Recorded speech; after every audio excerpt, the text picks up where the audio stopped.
berbicara mengenai peluang, ya, komoditas apa saja sebenarnya yang bisa masuk ke dalam kategori harta karun di sektor pertanian Indonesia. Potensinya juga seperti apa?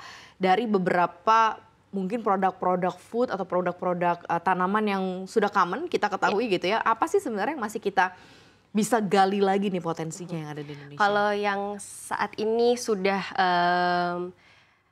sangat dalam performanya baik ya sampai sekarang itu tentu ada kopi kita, Mbak. Terus yang banyak sekali digemari itu buah-buahan tahunan kita. Nah, yang memang sebetulnya banyak digemari dari negara lain, tetapi belum kita maksimalkan karena kendala added value-nya mungkin masih kurang, lalu juga kendala pasar dan sertifikasi itu seperti ada kakao, terus tanaman obat-obatan kita, dan rempah, cengkeh itu terutama seperti cengkeh ya. Cengkeh itu ya seperti kita ketahui kan biasanya untuk flavor cigarette ya. Itu sangat digemari di luar, tidak hanya untuk flavor cigarette namun juga untuk konsumsi, terutama di negara-negara dengan cuaca dingin. Jadi kalau harta karun itu saya akan merasa yang paling harus diperhatikan itu sepertinya kakao, karena kita sudah ada pasarnya sebetulnya. Lalu tadi rempah-rempah kita, dan yang lain-lainnya sih selama ini performanya bagus juga. Jadi itu sih Mbak yang utama untuk yang bisa kita kejar lagi. Gitu. Oke, berarti kalau kakao ini pasarnya sudah tersedia ya, sudah ada ya? Sudah ada. Produksinya seperti apa? Kemudian total itu tadi ya, kalau kita bicara mengenai isu yang terjadi di kedelai adalah takut tidak diserap. Nah, bagaimana dengan para petani di kakao, para petani di rempah-rempahan gitu ya, atau tanaman-tanaman obat yang tadi Ega mention sebagai sebuah harta karun untuk memaksimalkan treasure-nya ini gitu, harta karunnya ini. Ya, kalau kakao kita itu sebetulnya lebih berfokus ke rasanya yang lebih eksotis dari negara lain. Jadi waktu itu pernah ada yang menuliskan kalau memang rasanya kakao kita itu lebih nutty, lebih deep. Jadi kalau diolah pun rasa kakaonya tidak hilang. Jadi biasanya yang diserap di luar itu justru untuk produk-produk yang luxurious. Jadi bukan produk pabrik biasa high level, ya. Ini untuk high level. Jadi kayak coklat-coklat yang memang biasanya untuk buah tangan yang kelasnya berbeda begitu. Jadi mungkin itu mengapa angka serapannya masih terlihat kecil jika kita dibandingkan dengan harta karun kita lainnya. Nah, kalau kita lihat di sini sendiri kita juga sebetulnya memenuhi untuk kebutuhan domestik kita. Tetapi biasanya untuk industri, biasanya untuk perisa snack coklat ataupun perisa untuk minuman. Begitu. Bahkan beberapa brand ternama ya seperti di AS yang kita tahu untuk selai kita sehari-hari makan roti itu banyak juga mengimpor dari hasil barang kakao kita. Gitu. Jadi memang sebetulnya pasarnya sudah ada, tetapi mungkin hasil produce kita ini belum se-mass produce negara pesaing lainnya untuk diolah. Jadi kita masih lebih berfokus ke produk-produk yang mementingkan rasa, jadi lebih niche seperti itu. Oke, kalau untuk rempah-rempah seperti apa ya?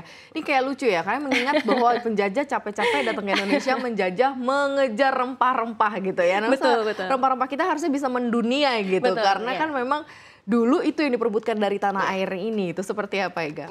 Iya, sampai ada julukannya ya khusus untuk Maluku ini kan, karena kan cengkeh kita ini.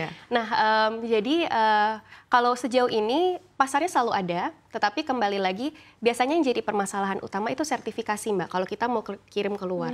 Jadi terkadang yang jadi permasalahan adalah barang hasil produksi kita yang mentah ini diambil negara ASEAN lainnya, mereka ambil, mereka olah jadi barang yang sudah terbranding. Itu termasuk untuk rempah-rempah kita. Banyak juga yang terjadi seperti itu.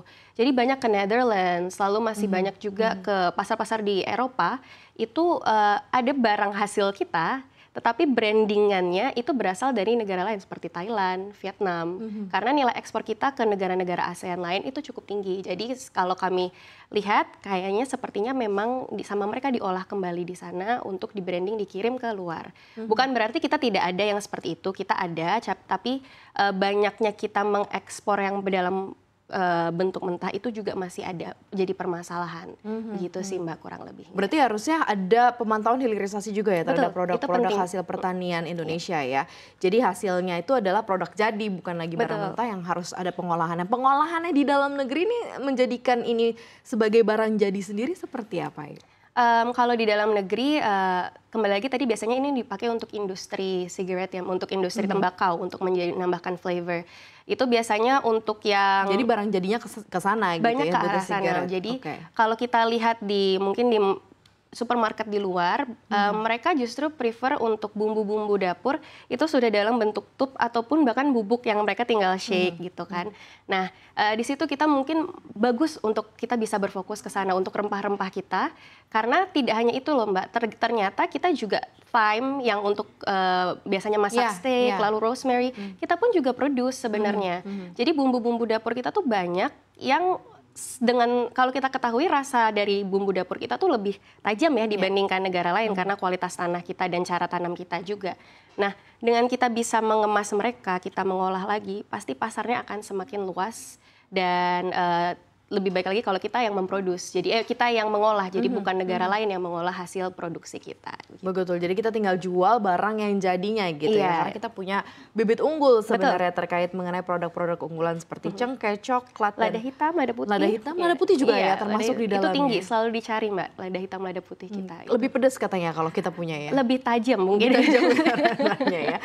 Oke. Nah, sebenarnya dibutuhkan strategi atau mungkin hal yang manis gak sih, misalnya kayak insentif gitu ya untuk bisa mendorong usaha pertanian komoditas strategis ya, atau mungkin mendorong kembali tadi regenerasi petani, ada level kesadaran tertinggi untuk kita masyarakat Indonesia mungkin yang awam, kayaknya jadi petani seru nih karena serapannya, terus kemudian dari sisi dalam tanda kutip profitnya ada, kesempatannya juga besar gitu. Nah ini juga akhirnya terbangun gitu. Ya. Kalau ya tentu kita tetap harus melihat ke core-nya itu ya Mbak. Kita perlu regenerasi petani, kita perlu educate petani kita, ya karena mereka backbone-nya begitu. Nah tapi setelah itu mereka petani-petani ini juga perlu bantuan dan juga capability untuk memenuhi kebutuhan pasokan. Jadi kenapa terkadang kita hasil tanam kita itu tidak bisa kita langsung olah atau tidak sebanyak negara lain itu karena tidak stabil. Jadi di negara lain mungkin dengan teknologi dan edukasi yang lebih memadai untuk petani kita, untuk petani mereka, sehingga hasil produksi mereka itu lebih stabil, yang dengan penyerapan yang juga lebih stabil. Jadi ini kan give and take gitu ya Mbak ya. Jadi kembali lagi yang kalau kita bicara yang manis-manis tentu untuk para petani kita yang muda-muda nantinya, tapi thumbs up ini kita udah semakin banyak yang semakin aware dengan pentingnya pangan, lalu juga tentang ilmu-ilmu pertanian, kita tuh sudah semakin terbuka sekarang. Dan menurut kami ini momennya yang pas sekali untuk semakin digenjot di area tersebut, begitu.